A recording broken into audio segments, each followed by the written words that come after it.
Hello and welcome back to the Squash Bagel. So I'm very happy to inform you that I have my hands on the Tecnifibre Slash 120. This is Tecnifibre's lightest racket in the range and obviously replaces their previously successful Supreme range. This is how we're going to structure the video. We are first going to talk about the specifications, my first impressions, the pros, the cons, my setup and modification, and last but not least, as always, we're going to speak about who this racket may be for. So timestamps will be at the bottom of this video, and without further ado, let's go. So let's talk about specifications. So here we have it, the Tecnifibre Slash 120 gram version, and as the name suggests, this is a 120 grams in terms of the frame weight. All in all, it came up to about 156 grams all in on my scale, so that is obviously going to include the strings as well as the factory grip that it came with. Although it is their lightest advertised racket, it weighs about the same and definitely feels the same weight as the Carboflex X-Top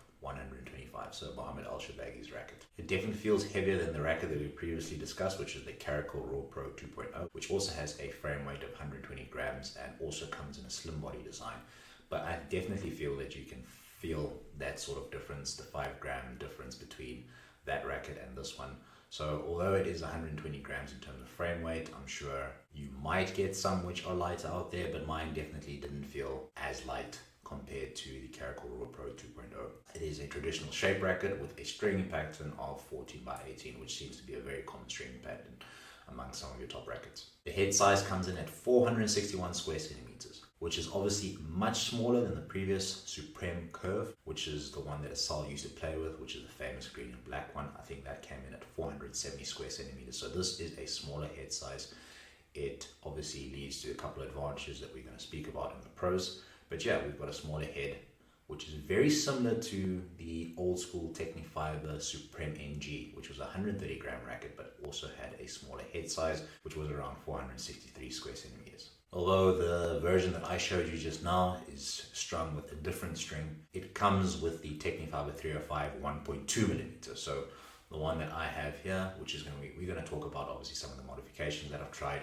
This is the 1.1 305 string, which will contribute to a little bit of head lightness in the racket when you string it with a lighter string, probably shaving about 2 grams off the head, so you can bring it down to about 154 grams in terms of weight. But yeah, it comes with a 305 1.2 millimeter string. And last but not least, in terms of cosmetics, it falls in line with the rest of the X-Top range. Only slight difference, obviously, you can see here. In terms of X-Top coloring, it is sort of a gunmetal grey or lighter grey. I'm not too sure what kind of grey you want to call it, compared to the other X-Tops, which seem to be or have that yellow and black feature in the X-Top design. Although I can confirm, obviously, on the underneath, it seems like this just seems to be some sort of coating or painting underneath. It's exactly the same. You will get that yellow and black X-Top feature that you have on the rest of the X-Top range of rackets. Apart from specifications, let's talk about first impressions. So, first impressions. I must admit, and I think that's why it took quite a while to do this video, I did not actually like the racket at first in terms of a first impression. Initially, it actually felt quite different to all the Supremes that I've played with. So, in terms of comparisons, I'll show you obviously what it means that I'm talking about. The previous Supreme, which is the Supreme NG, which I just mentioned just now, is probably my favorite Supreme out of all the Supremes that have ever been released. I know they did come out with different cosmetic versions. There is a black version of this one. There are later versions and later models. There's also the Supreme Curve, which came out just before the Slash was released.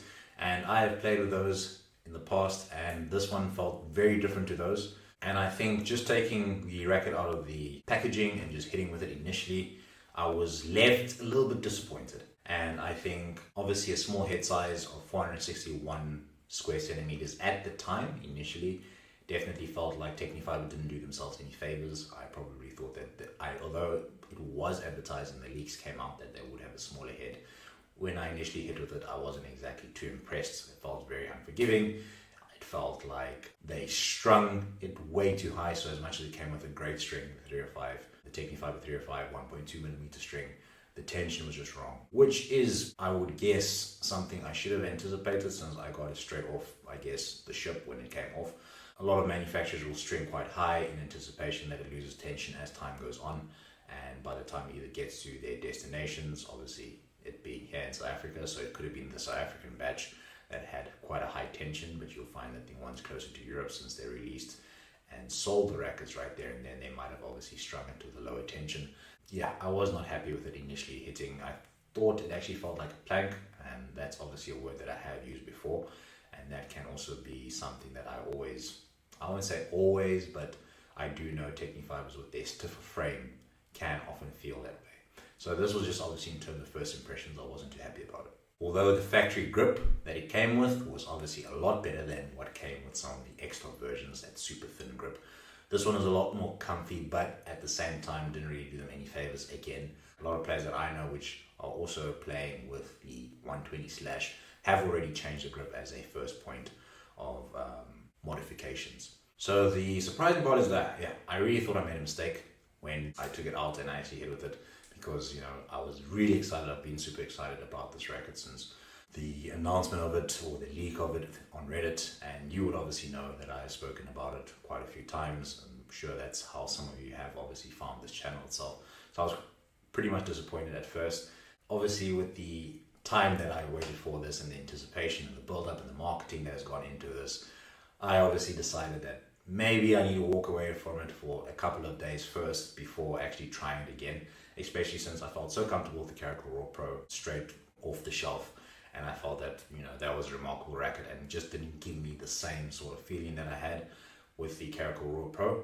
So as I did mention with the Caracal Raw Pro, it would have been a good thing, it would be a good thing that I got that very close to me getting the Slash, because at least I could get an honest opinion about the Slash. And maybe if I didn't feel, or I didn't play with the Caracal Raw Pro, I might have found that I would be maybe biased in my opinion and really said the racket is more phenomenal than what I thought.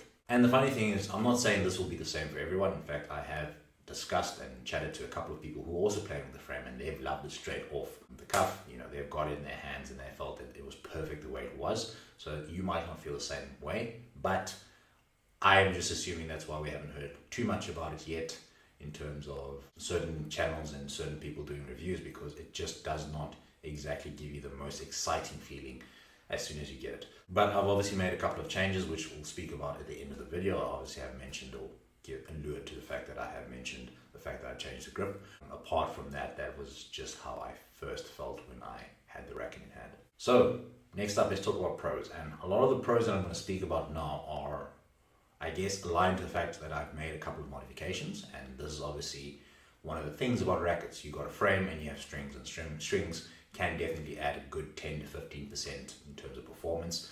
As long as you have a good frame and a good solid frame, then you should be happy. And that is what this is. By no means is this a bad frame at all. And that's obviously proven with some of the changes that I have made and been able to get a lot of pros out of this racket. So let's just talk about the pros, obviously, in light of the fact that I have made modifications to the racket. So in terms of pros, this is a precision instrument. As much as I enjoyed the Caracal Raw Pro 2.0 in terms of precision, so taking the ball in short and controlling the pace as well as accuracy, this takes it up an extra step. It takes it up an extra notch, and that is due to the head size obviously being a lot smaller. This becomes a control and precision and touch type of racket.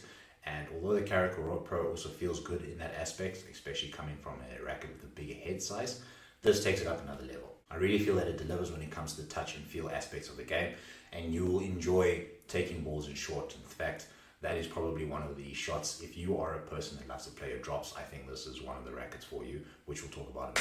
Although it is advertised at 120 grams, as I mentioned, it is a slightly heavier 120 gram racket. It is and feels very similar to the X-Top 125 Carboflex range. And at the same time, even though it's 120 grams and obviously it feels a bit heavier, it definitely delivers on power. And this has been after I changed the strings. As I said, the tension that it came out with was way too high. It felt like a guitar. You could basically play a chord on it and, you know, you'd hear the vibration, you'd hear the racket, or you'd hear the ball come off the racket. But it still delivered on power. It's not to say that it's a weak frame at all in terms of how I felt when hitting the Caracal Raw Pro and the Tecnifibre Slash 120. Just from the factory strings itself and the frame itself, I definitely got more power out of the Slash, which is quite surprising due to the fact that it's a smaller head. But I think that stiffer frame obviously accompanied with the fact that you can hit the ball really, really well if you find the sweet spot. I definitely felt it delivered more power than the Caracal Raw Pro 2.0. I think this racket, as I said, since it's quite a touch and feel players type of racket, I think it really shines obviously in the mid-court area and the front-court area, obviously taking balls in short for drops, as well as sending the ball backwards and holding shots. Obviously it's light enough that you can add a little bit of deception by holding and obviously flicking. It feels quite great actually in terms of flicking from the front courts of the area. So I find that if you are a person which is looking for a very maneuverable racket, you won't be disappointed with this one compared to some of your heavier traditional frames. I think if you love the Supreme NG, I think you'll feel quite at home with this one, because obviously that one's 130 grams, is 120. It does everything that racket did, but obviously it comes in at a lighter weight with a bit of a stiffer frame, giving you a little bit more power. Once again, I will end this video with a few clips of me hitting so that you can obviously take your own reference. But I must say, obviously, in the video that I have there, this was obviously me hitting with the factory strings as well as the factory grip. So it might not look impressive to a certain extent, but I can tell you that the performance probably increased by 20 to 30% after making the modifications that I did. So let's look at some of the cons. So as I said, most of the cons that will be explained here might come from the fact that we have, or that I tested out on with a factory grip and factory strings. But with respect to cons, I think off the shelf it might not leave the best impressions, and that's actually something that's quite disappointing. On the Tecnifibre side, obviously they have their reasons for doing it, but a lot of people pick it up off the shelf, try it, and then probably not be impressed. So it's not really going to draw a lot of attention, but hopefully I do a good job in letting you know how it feels after a few modifications and reassure you the fact that it is quite a nice racket. As I mentioned, in terms of cons, so these are some of the cons. When you buy it off the shelf, you will have to spend some money maybe in changing the grip or changing the tension. The tension obviously not that great. As I mentioned, I found that it was quite high strung. For a precision racket or a control racket, I think you could obviously lower down the tension, but as I said, to each their own. Some people actually do like it. Some people I have found do like a control racket with a very high tension. I'm not too sure why per se, and if you are one of those players, it would be great to know why, so please leave a comment or get in touch with me so we can actually discuss that. I would really love to learn and know what it is that you enjoy about having a control racket with a very high tension. As much as the small head size delivers on accuracy, as I did mention previously, you can find that you will not get the same power as a racket which has a bigger head size, so sort of your carboflexes, which come in at about 500 square centimeters. You probably find comparing your X-Top Carboflex 125 versus this, you're going to get a lot more power out of your Carboflex than you will with the Slash. Now, I do feel some of these cons that I discussed will be and can be addressed by a couple of things which I will mention now. So we're going to talk about some of the modifications that I made. So I must stress that this might not be advisable for everyone. Obviously, it depends on your style, your preferences. Rackets are a very personal thing. So with regard to that, some of the things that I will mention here might not work for you, but they've worked for me phenomenally well. And I'm very happy obviously with the modifications and with the frame.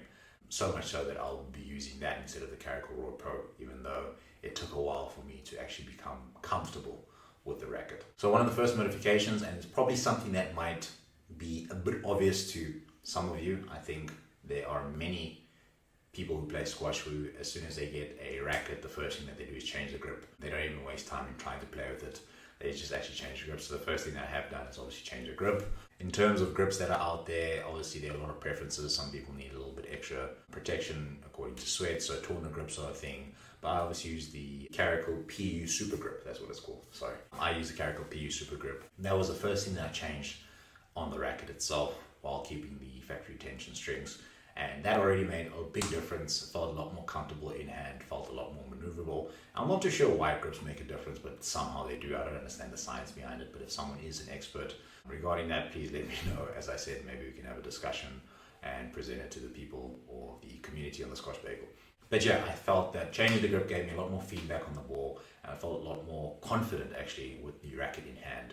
And although it did make me feel a lot more confident, a lot more happy, and I felt like I got a little bit of performance out of changing the grip, it still felt like it was lacking something in terms of confidence, and that came to the second modification, which is to change the strings and tension. So how I came to the fact that it was probably a thing of changing strings. Obviously, strings are quite an important thing with regards to rackets, and they can actually change how your frame performs. One thing that I noticed when I was coaching, I think I was coaching a couple of kids, and with the weather conditions of that night, I decided to take out a single dot ball. Also, they are sort of juniors, so It was something just to get them confident in terms of hitting, use a ball that bounces a lot more.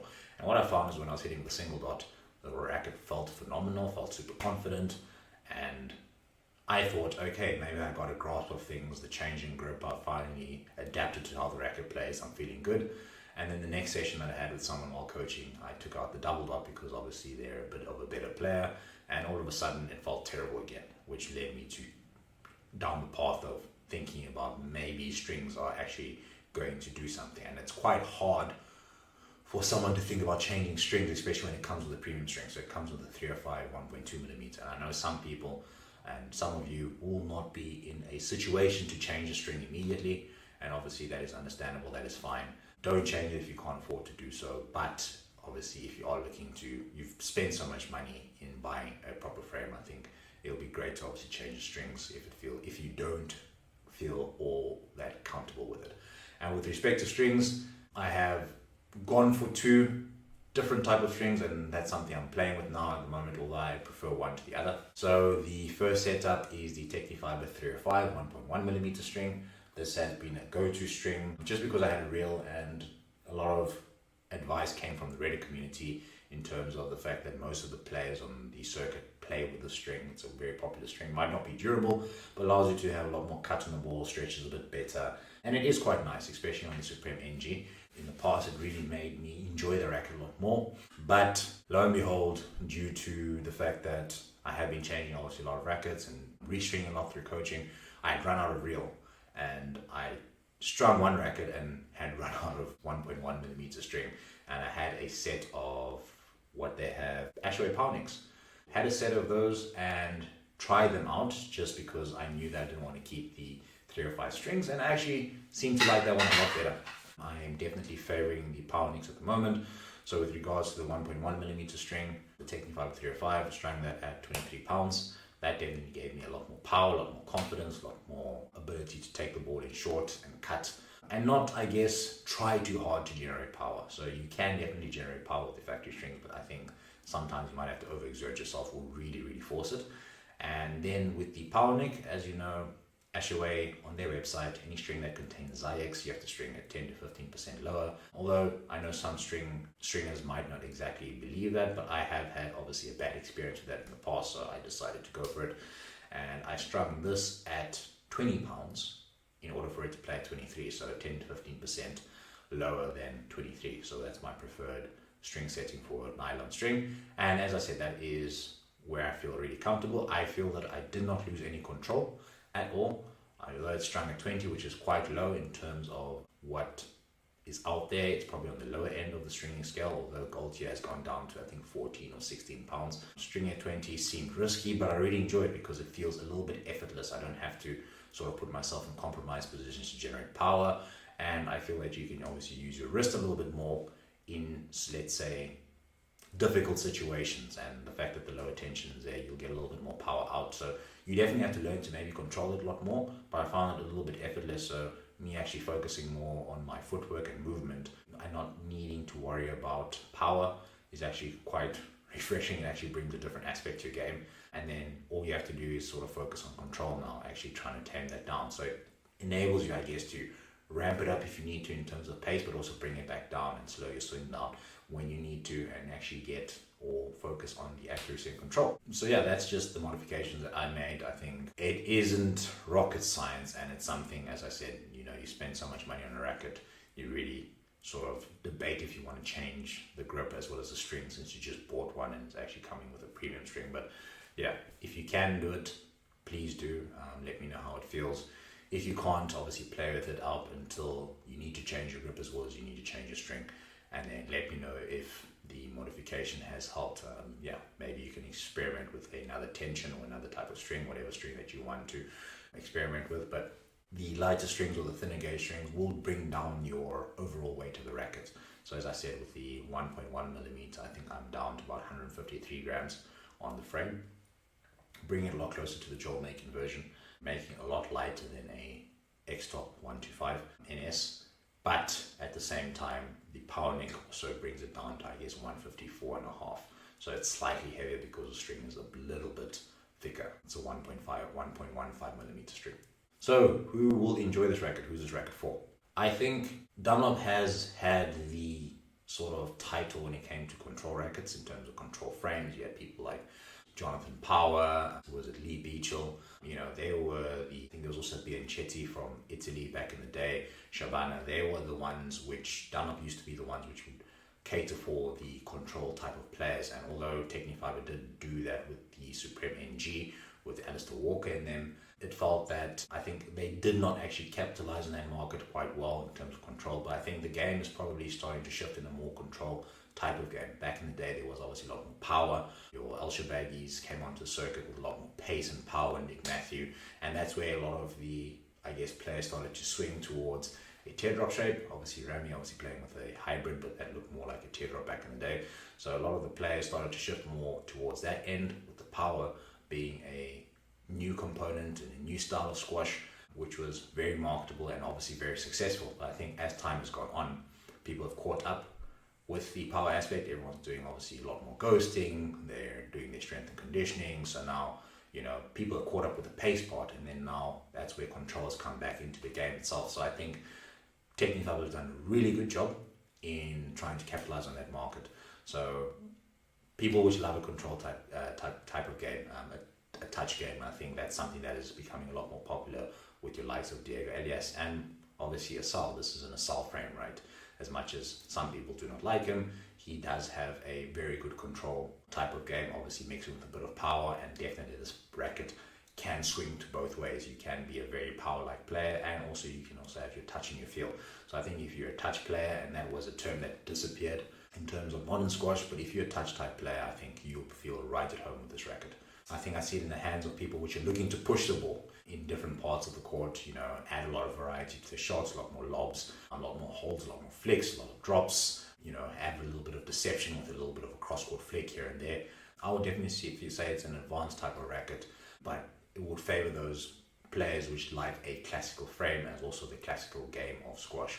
I think anyone who does like any of the Carboflexes, like the 125 Carboflex NS or the Carboflex itself, the X-Top, I think if anyone likes that racket but is looking for a little bit more control, obviously the options are go up in tension, or you can change to a frame like this where you will not sacrifice the power but have a little bit more control with the smaller head. And last but not least, for people like me who love playing with the Supreme NG, and obviously I still have one, but I'm definitely scared to play with it because it is the last one that I do have and they don't make it any longer. So if you have been looking for a racket that plays very similar to the Supreme NG, I think you'll feel right at home, and it's quite cool that I won't say that it's exactly the same racket. I feel that it is almost like a lighter carbon copy of the Supreme NG. Although it is slightly stiffer, as I said, by it being slightly stiffer, they have obviously allowed for more power to be generated in your swing, but at the same time, they have not compromised on control. And I guess if I have to compare which one would I rather play, the Supreme NG or the Tecnifibre Slash 120, I have to go for the Slash 120, especially after modifications that I made. I feel it's a phenomenal racket, a phenomenal frame, very comfortable. It brings back a lot of memories. It brings back a lot more of a feel of at least the squash that I learned and played as a junior. I definitely love this frame and I'll be playing with it for the foreseeable future. And that's that for the review. If you enjoyed the information in this video, let me know. You can leave a like or a comment in the sections down below. Don't forget to check out thesquashbagel.co.za to find great deals and great prices on rackets. They definitely do have the Tecnifibre Slash 120, 125, 130 and 135 at sale at thesquashbagel.co.za. I was also fortunate enough to try the Slash 125, so stay tuned for a video and review of that. It's also quite a cool racket, and I know there are a lot of questions regarding the 120 or 125, so we'll address that in the next video. And yeah, I guess enjoy the next few clips of me hitting around with the 120 Slash. Till next time, take care, cheers.